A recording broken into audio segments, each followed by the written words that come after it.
एक गांव में एक व्यापारी रहता था। वो बहुत मेहनत करता था क्योंकि वह चाहता था कि उसके पास इतना धन हो कि उसके और उसके बच्चों को कभी भोजन की कमी न हो। एक दिन उसने अपने मुनीम को बुलाया और कहा, ये पता करो कि मेरे पास कितनी संपत्ति है और ये कितने समय तक मेरे और मेरे परिवार के लिए पर्याप्त होगी। मुनीम ने हिसाब किताब किया और कुछ दिनों बाद व्यापारी के पास आया। उसने कहा, साहब, आपकी वर्तमान खर्चों की दर से अगर आज से आपकी कोई आमदनी न भी हो तो भी आपकी अगली 2 पीढ़ियां आराम से खा सकती है। ये सुनकर व्यापारी हैरान रह गया। उसने पूछा, फिर तीसरी या चौथी पीढ़ी का क्या होगा? वे कहां से खाएंगी? बस यहीं से व्यापारी ने अपनी तीसरी और चौथी पीढ़ी की चिंता करना शुरू कर दिया। धीरे धीरे इस चिंता ने उसे बीमार कर दिया। उसने कई इलाज करवाए लेकिन उसे कोई राहत नहीं मिली। एक दिन व्यापारी का एक मित्र उससे मिलने आया।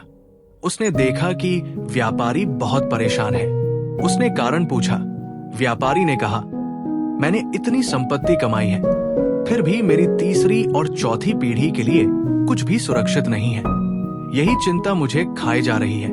मित्र ने उसकी समस्या समझी और कहा, हमारे नगर में एक संत आए हैं। वे बहुत ज्ञानी हैं।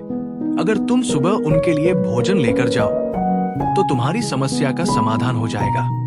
अगली सुबह व्यापारी संत के पास भोजन लेकर पहुंचा। संत ने उसका स्वागत किया और अपने शिष्यों को बुलाकर कहा, देखो, ये व्यापारी हमारे लिए भोजन लाया है। शिष्य बोले, गुरुजी, आज का भोजन तो पहले ही किसी और ने दे दिया है। ये सुनकर संत ने व्यापारी से कहा, मित्र, क्षमा कीजिए, लेकिन आज का भोजन पहले ही मिल चुका है।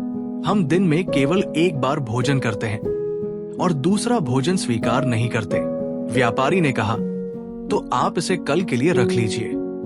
इससे आपको कल की चिंता नहीं करनी पड़ेगी और मैं फिर भी आपके लिए ताजा भोजन ला दूंगा। संत मुस्कुराए और बोले, नहीं मेरे मित्र, हम कल की चिंता नहीं करते। जब कल आएगा तो कल का भोजन भी मिल जाएगा। ये सुनकर व्यापारी चकित रह गया। उसने पूछा, गुरुजी, क्या आप कल के भोजन की चिंता नहीं करते? अगर कल भोजन नहीं मिला तो क्या करेंगे? संत ने मुस्कुराते हुए कहा, मित्र, जिसने हमें आज भोजन दिया है वही हमें कल भी भोजन देगा और कौन जानता है कल आएगा भी या नहीं। हम केवल वर्तमान में जीते हैं और कल की चिंता नहीं करते। व्यापारी ये सुनकर संत के चरणों में झुक गया और वहां से चला गया। रास्ते भर वो संत की बातों के बारे में सोचता रहा। उसने सोचा, संत के पास कल के लिए भोजन नहीं है, फिर भी वे कल की चिंता नहीं करते और मैं अपनी तीसरी और चौथी पीढ़ी के लिए परेशान हो रहा हूं। उस दिन व्यापारी को समझ आ गया कि हमें अपने आज को कल की चिंता में बर्बाद नहीं करना चाहिए। उसने अपनी सारी चिंताएं छोड़ दी और खुश रहने लगा।